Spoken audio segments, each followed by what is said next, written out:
કચ્છ અને ગુજરાતની રસપ્રદ ઘટનાઓને સમાચાર જાણવા અમારી ચેનલને લાઇક, શેર અને સબસ્ક્રાઇબ કરો. કચ્છ જિલ્લા માટે દિલ્હીથી મહત્વના સમાચાર મળી રહ્યા છે. 26મી જાન્યુઆરીએ દિલ્હી ખાતે રાષ્ટ્રીય પરેડમાં કચ્છને મળ્યું સ્થાન. પ્રજાસત્તાક પર્વની પરેડમાં સફેદ રણ ધોરડોનો ટેબલો રજૂ કરાશે. ગુજરાતની ઝાંખીમાં ધોરડોનું રણ બંનેના ભૂંગા રજૂ કરવામાં આવશે. રાષ્ટ્રીય કક્ષાએ ધોરડોને પ્રસિદ્ધ થકી કચ્છના પ્રવાસનને વેગ મળશે.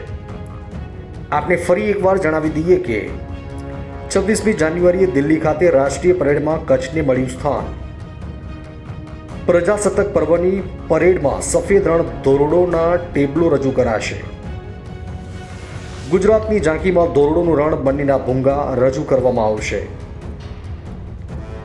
રાષ્ટ્રીય કક્ષાએ ધોરડોને પ્રસિદ્ધ થકી કચ્છના પ્રવાસનને વેગ મળશે.